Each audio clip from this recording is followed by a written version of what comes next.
नमस्कार प्यारे भैया बहनों, आदर्श शिक्षा समिति सिरोही द्वारा संचालित इस ऑनलाइन क्लास में एक बार फिर से आपका हार्दिक स्वागत, अभिनंदन। आज हम जो पिछले वीडियो में पढ़ा था उससे आगे वाले प्रश्नों को हल करने जा रहे हैं। तो पिछले वीडियो में हमने पढ़ा था पूर्ण संख्याएं, प्राकृत संख्याएं और पूर्णांक के बारे में। पूर्णांक यानी जो संख्याएं जीरो से स्टार्ट होती है, यानी जीरो से शुरू होते हैं और अनंत तक चलते हैं, तो वो होते हैं पूर्ण संख्याएं। प्राकृत संख्या होती है वो एक से शुरू होती है, और पूर्णांक होते हैं उसमें धनात्मक और ऋणात्मक संख्या दोनों शामिल होती है, इसलिए उसको बोलते हैं अपन पूर्णांक। तो अब संख्या रेखा पर अपन जब लिखते हैं तो माइनस वाली संख्या यानी ऋणात्मक संख्या को अपन बाईं ओर लिखते हैं, और धनात्मक यानी प्लस वाली संख्या को अपन दाईं ओर लिखते हैं। तो हमने दो वीडियो में प्रश्नावली 1.1 के 3 प्रश्नों को हल किया है। आज हम उससे आगे वाले प्रश्न क्रमांक 4 और उसे 5 को हल करेंगे।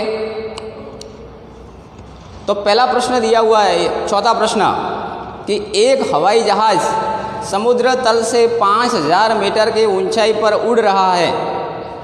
एक विशिष्ट बिंदु पर यह हवाई जहाज समुद्र तल से 1200 मीटर नीचे तैरती हुई पनडुब्बी के ठीक ऊपर है। पनडुब्बी और हवाई जहाज के बीच की ऊर्ध्वाधर दूरी कितनी है? तो देखो यहाँ पर एक हवाई जहाज दिया हुआ है जो समुद्र तल है, ये समुद्र तल है, उससे 5000 मीटर ऊंचाई पर उड़ रहा है। और जो पनडुब्बी है पानी में, वो समुद्र तल से कितनी नीचे है?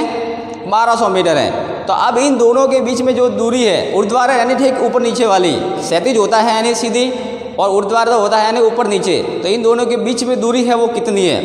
यानी इन दोनों को क्या करना पड़ेगा? प्लस करना पड़ेगा, यानी इसको जोड़ना पड़ेगा।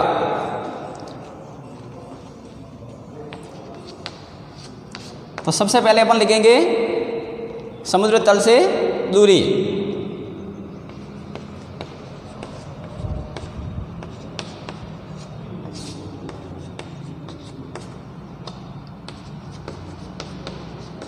समुद्र तल से हवाई जहाज की दूरी, तो दूरी कितना दिया हुआ है? 5000 मीटर।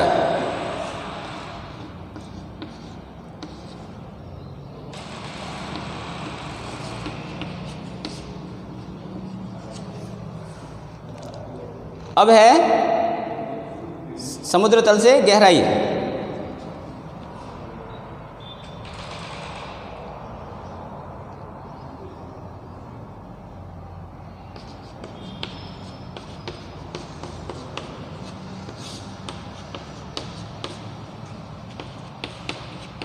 समुद्र तल से गहराई, गहराई वो कितनी है? 1200 मीटर। अब क्या करना है? अब इन दोनों के बीच में दूरी कितनी है, तो वो अपन को ज्ञात करना है, तो दोनों को प्लस करेंगे हम।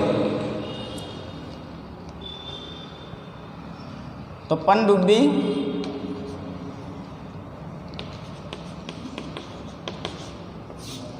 और हवाई जहाज के बीच की दूरी,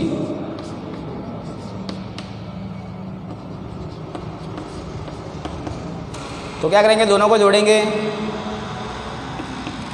5000 प्लस 1200 मीटर, तो जोड़ेंगे 5000 और एक कितना हो जाएगा? 6000। 6000 और 200 कितना हो जाएगा? 6200 मीटर।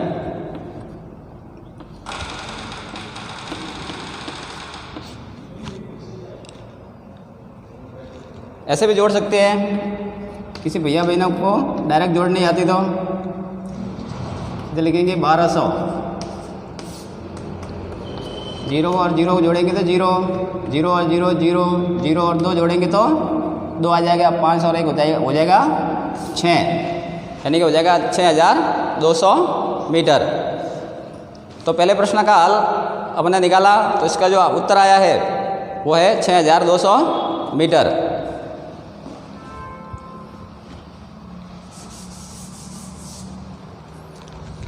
अब हम प्रश्न क्रमांक 5 को हल करेंगे। 5 में लिखा हुआ है कि मोहन अपने बैंक खाते में 2000 रुपये जमा करता है और अगले दिन उसमें से 1642 रुपये निकाल लेता है। निकाली गई राशि को ऋणात्मक संख्या से निरूपित किया जाता है, तो खाते में जमा की गई राशि को आप कैसे निरूपित करोगे? निकासी के पश्चात मोहन के खाते में शेष राशि ज्ञात कीजिए। तो प्रश्न में क्या लिखा हुआ है कि खाते में कितने हज़ार रुपये करता है जमा? 2000। तो उसको अगले दिन वापस उसमें से 1642 यानी 1642 रुपये वो निकाल लेता है। तो निकाली गई राशि को ऋणात्मक यानी कि माइनस वाली में, यानी जब कोई भी अपन संख्या जोड़ते हैं तो वो तो प्लस में आती है, धनात्मक और यदि निकालते हैं यानी या घटाते हैं तो वो आती है ऋणात्मक में। यानी समुद्र तल से जब ऊपर दूरी होती है तो वो तो आएगी प्लस में, जैसे जब अपन नीचे जाएंगे तो वो आएगी माइनस में। ठीक जैसे अपन ने संख्या लेखा पर लिखा था कि बाईं ओर जब चलेंगे तो माइनस वाली आएगी और यदि दाईं तरफ चलेंगे तो वो आएगी प्लस में यानी धनात्मक में। तो इसने पूछा है, कहा है कि देखो अगले दिन उसमें से निकाल लेता है, तो निकाली गई राशि को धनात्मक। तो फिर प्रश्न में क्या लिखा हुआ है कि खाते में जमा की राशि को उसमें कैसे निरूपित करोगे? उसको तो जो जमा की राशि है तो उसको अपन करेंगे धनात्मक रूप में। तो उत्तर आएगा खाते में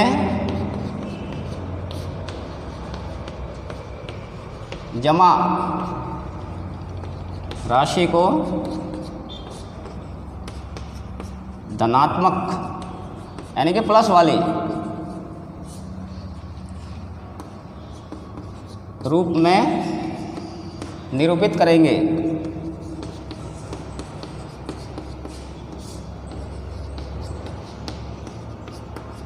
एक प्रश्न का हल हो गया, खाते में जमा की गई राशि को धनात्मक रूप में निरूपित करेंगे क्योंकि निकाली गई राशि है वो ऋणात्मक में आएगी। अब निकासी के पश्चात मोहन के खाते में शेष राशि ज्ञात करना, यानी कितने बचेगा, यानी जमा किए 2000 उसमें से वापस उसने निकाल दिए 1642 रुपये। तो निकासी के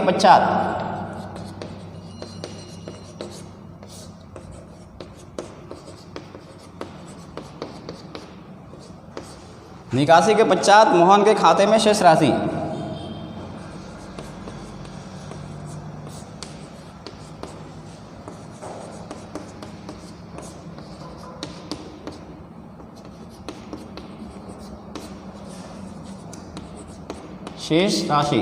यानी कि घटाएंगे। तो कितने जमा किए हैं? 2000 रुपये। तो पहले लिखेंगे 2000, निकाले कितने हैं? 1642, 1642। अब 2000 में से 1642 को घटाना है।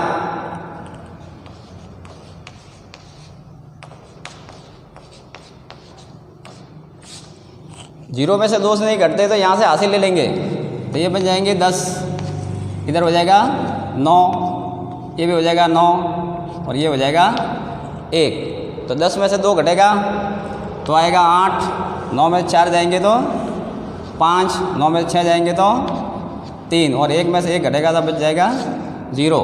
तो कितने रुपए बच गए? 358 रुपये। तो उत्तर आएगा 358 रुपये उसके खाते में बचेंगे। तो ये दूसरे का हल हो गया। अब आप इसका स्क्रीनशॉट ले सकते हैं, फिर उसको आप कॉपी में हल करना कक्षा कार्य में। अब इसके आगे वाला प्रश्न हल करते हैं। अब हम प्रश्न क्रमांक 6 को हल करेंगे। प्रश्न क्रमांक 6 के रीता बिंदु A से पूर्व की ओर बिंदु B तक 20 किलोमीटर की दूरी तय करती है। उसी सड़क के अनुदिश बिंदु B से 30 किलोमीटर की दूरी पश्चिम की ओर तय करती है। यदि पूर्व की ओर तय की गई दूरी को धनात्मक पूर्णांक से निरूपित किया जाता है, तो पश्चिम की ओर तय की गई दूरी को आप कैसे निरूपित करोगे? बिंदु A से उसकी अंतिम स्थिति को किस पूर्णांक से निरूपित करोगे? यानी एक सड़क है ये, तो इधर वाला A के बाईं ओर वाला पश्चिम भाग है दिशा और इधर वाली है पूर्व दिशा। तो रीता है वो A से पूर्व दिशा की ओर यानी B बिंदु तक कितने किलोमीटर की दूरी तय करती है? वो 20 किलोमीटर की। और B से उसी सड़क के अनुदिश वो कितनी करती है? B से 30 किलोमीटर अनुदिश यानी उसके वापस विपरीत दिशा में पश्चिम की ओर विपरीत दिशा में वो करती है 30 किलोमीटर की, यानी यहाँ से वापस वो आई है इधर, पहले उस साइड में गई है बी की ओर, तो वो चली है 20 किलोमीटर, और वापस बी से अनुदिश उल्टा चली है वो पश्चिम की ओर, कितने चली है 30 किलोमीटर। तो प्रश्न में कहा है कि पहले प्रश्न में कि यदि पूर्व की ओर तय की गई दूरी को धनात्मक पूर्णांक से निरूपित किया जाता है, यानी इस साइड वाला दाईं ओर, तो पश्चिम की ओर जो तय की दूरी है उसको आप कैसे निरूपित करेंगे? तो जो उल्टा चल रहे हैं तो उसको ऋणात्मक रूप में निरूपित करेंगे। तो पश्चिम की और तय दूरी को ऋणात्मक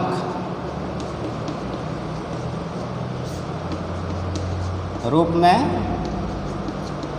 निरूपित करेंगे।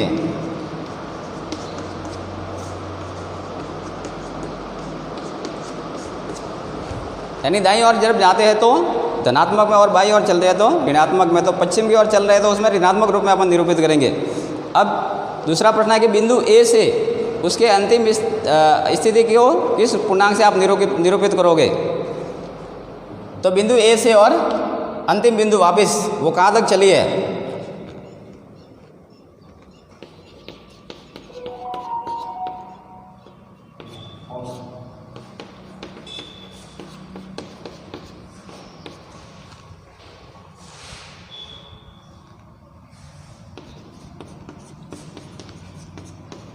अंतिम स्थिति को निरूपित करेंगे। तो पहले तो वो चली है 20, तो पहले प्लस वाला आएगा 20, फिर वो चली है विपरीत दिशा में यानी माइनस, तो उसमें से क्या करेंगे 30 को माइनस करेंगे। तब देखिए प्लस वाली संख्या वो छोटी है, यानी 20 प्लस का और माइनस 30 है वो बड़ा है, तो इसमें से इस घट जाएगा 30 में से 20, तो 30 में से जब 20 घटेगा तो आंसर जो आएगा उत्तर वो आएगा माइनस का 10। तो अपन अंतिम स्थिति को किस रूप में निरूपित करें? तो माइनस वाली यानी ऋणात्मक वाली संख्या आएगी, तो -10 के रूप में उसको निरूपित करेंगे। तो आज हमने 3 प्रश्नों को हल किया है, अगले ऑनलाइन क्लास में उसके आगे वाले प्रश्नों को हल करेंगे। तब तक के लिए धन्यवाद। जय हिंद, जय भारत।